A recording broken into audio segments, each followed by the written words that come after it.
ആത്മവിശ്വാസം കണ്ട് എന്നോടൊപ്പം കുറച്ചു പേരെല്ലാം അണിചേരാൻ തുടങ്ങി. ആദ്യമൊക്കെ ചെറിയ വരുമാനമാണ് കിട്ടി തുടങ്ങിയത്.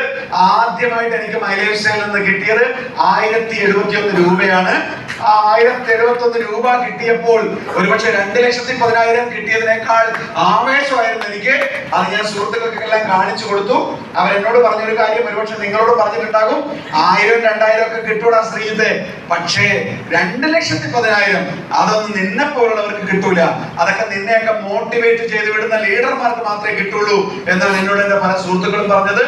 ആദ്യത്തെ ആഴ്ച 1071 കിട്ടിയപ്പോൾ ഞാൻ വിചാരിച്ചത് എന്താന്ന് പറഞ്ഞു കഴിഞ്ഞാൽ ഇനി എല്ലാ ആഴ്ചയും 1000 എങ്കിലും കിട്ടും എന്നാണ് ഞാൻ വിചാരിച്ചത്. പക്ഷെ പിന്നീടുള്ള 3 ആഴ്ചയും ശൂന്യായിരുന്നു, പൂജ്യമായിരുന്നു. പിന്നീട് അങ്ങോട്ട് വരുമാനം കിട്ടണമെങ്കിൽ ടേൺ ഓവർ കൊണ്ടുവരണം എന്ന് എനിക്ക് മനസ്സിലായി. ഞാൻ പതുക്കെ പ്രവർത്തിക്കാൻ തുടങ്ങി, കൂടുതൽ ശക്തമായി പ്രവർത്തിക്കാൻ തുടങ്ങി.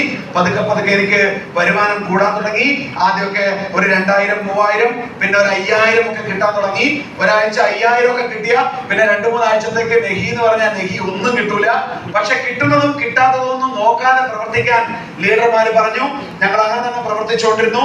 എന്റെ കൂടെ വന്നവരും പതുക്കെ വരുമാനം ഉണ്ടാക്കാൻ ശ്രമിച്ചുകൊണ്ടിരുന്നു. അങ്ങനെ പതുക്കെ വരുമാനം 15,000 20,000 ഒക്കെ ആയിട്ട് വർദ്ധിക്കാൻ തുടങ്ങി.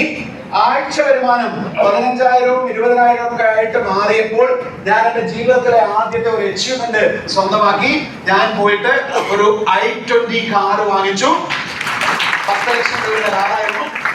സത്യത്തിൽ ഈ കാർ വാങ്ങിച്ചപ്പോ അതിന്റെ ടീമിനെ കാണിക്കുക എന്നുള്ളത് പോലെ തന്നെ എനിക്ക് വളരെ പ്രധാനപ്പെട്ടതായിരുന്നു. ഇതെന്റെ അമ്മയെ ഒന്ന് അറിയിക്കണം, കാണിക്കണം എന്നുള്ളത്. ഞാൻ ആ വൈകുന്നേരം കാർ വാങ്ങിച്ചന്ന് വൈകുന്നേരം ഞാൻ എന്റെ വീട്ടിലേക്ക് കഷ്ടപ്പെട്ട് ഈ വെള്ള i20 കാർ കൊണ്ടുപോയി നിർത്തി. എന്നിട്ട് സിനിമ സ്റ്റൈലില് ഡോർ ഇങ്ങനെ തുറന്നിട്ട് ഒരു കാറിലും ഒരു കാലും മുറ്റത്തും വെച്ചിട്ട് ഞാൻ അമ്മേ എന്ന് വിളിച്ചു. അമ്മ പുറത്ത് വന്നിട്ട് എന്റെ കാറ് നോക്കി, എന്നെ നോക്കി, കാറ് നോക്കി, എന്നെ നോക്കി. ഒരൊറ്റ ഡയലോഗാണ് എന്റെ ചങ്ക് കരിഞ്ഞു പോയി. ഇത് പ്രസാദിന്റെയോ സോമന്റെയോ കാറായിരിക്കും. കാരണം ഞാൻ ആദ്യത്തെ കാർ വാങ്ങുമ്പോൾ പ്രിയപ്പെട്ട സുഹൃത്തുക്കളെ, എന്റെ കടം മുഴുവനും തീർന്നിട്ടുണ്ടായിരുന്നില്ല. ഞാൻ എന്റെ ലീഡർമാരോട് ചോദിച്ചു, ഇപ്പൊ തന്നെ കാറ് വാങ്ങണോ? ഞാൻ കാറ് വാങ്ങിച്ചു എന്നൊക്കെ അറിഞ്ഞ നാട്ടുകാര്, ഞാൻ കാശ് കൊടുക്കാനുള്ളവന്മാര് ചിലപ്പോ എന്നെ ചുമരിൽ തൂക്കും. ഇപ്പൊ തന്നെ വാങ്ങണോ എന്ന് ചോദിച്ചു.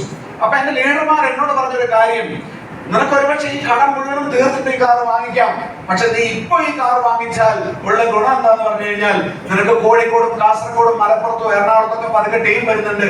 ഇവിടെയൊക്കെ നിനക്ക് ബസ്സിനും ട്രെയിനിനും മാത്രമേ ഇപ്പൊ പോകാൻ സാധിക്കുന്നുള്ളൂ. നീ ബിസിനസ് മൈൻഡോട് കൂടി ചിന്തിച്ചാൽ ഈ കാറുമായിട്ട് നീ ഈ സ്ഥലങ്ങളിലെല്ലാം പോവുകയാണെങ്കിൽ നിനക്ക് കൂടുതൽ ശക്തമായി ബിസിനസ് ചെയ്യാൻ പറ്റും. നിന്റെ ലീഡർമാരെ കൂടുതൽ ശക്തമായിട്ട് ബിസിനസ് ഏറ്റെടുക്കും. അങ്ങനെ വരുമ്പോൾ നിനക്ക് വേഗത്തിൽ കടം തീർക്കാൻ പറ്റും. നീ പക്ഷേ പകരം ഇപ്പൊ കിട്ടുന്ന കാശിന് മുഴുവൻ കടം തീർക്കുക മാത്രമാണ് ചെയ്തെങ്കിൽ ഒരിക്കലും നിനക്ക് നിന്റെ ബിസിനസ് ഉയർത്തിക്കൊണ്ടുവരാൻ സാധിക്കില്ല. ഇത് ശരിയാണെന്ന് തോന്നിയിട്ടാണ് ഞാൻ എന്റെ കടം മുഴുവൻ തീരുന്നതിന് മുമ്പ് ആദ്യത്തെ കാർ വാങ്ങിച്ചത്. അതുകൊണ്ട് എനിക്ക് ഒരുപാട് ഗുണമുണ്ടായി. കാരണം എന്താന്ന് പറഞ്ഞു കഴിഞ്ഞാൽ ഞാൻ ആ കാറില് കേരളത്തിനകത്തും പുറത്തും ഓടി. കേരളത്തിലെമ്പാടും ടീം ഉണ്ടായി. കേരളത്തിന് വെളിയിലേക്ക് ടീം വന്നു.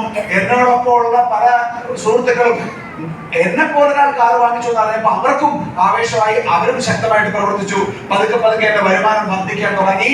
മൈ ഡിയർ ഫ്രണ്ട്സ്, എന്റെ വരുമാനം ഒരിക്കലും കിട്ടില്ല എന്ന് പലരും പറഞ്ഞ ആഴ്ചയിലെ 2,10,000 കമ്പനിയുടെ 230 എന്റെ അക്കൗണ്ടിൽ ക്രെഡിറ്റ് ആയി. വരുമാനം വർദ്ധിച്ചപ്പോ ഒരുപാട് കാര്യങ്ങൾ എന്റെ ജീവിതത്തിൽ സംഭവിച്ചു. ഞാനതെല്ലാം ഒന്ന് ചുരുക്കി പറയാൻ ആഗ്രഹിക്കുകയാണ്. i20 കാറിന് ശേഷം ഞാനൊരു ഫോർച്യൂണർ കാർ വാങ്ങിച്ചു. 48 ലക്ഷം രൂപ കൊടുത്താണ് ആ കാർ വാങ്ങിച്ചത്.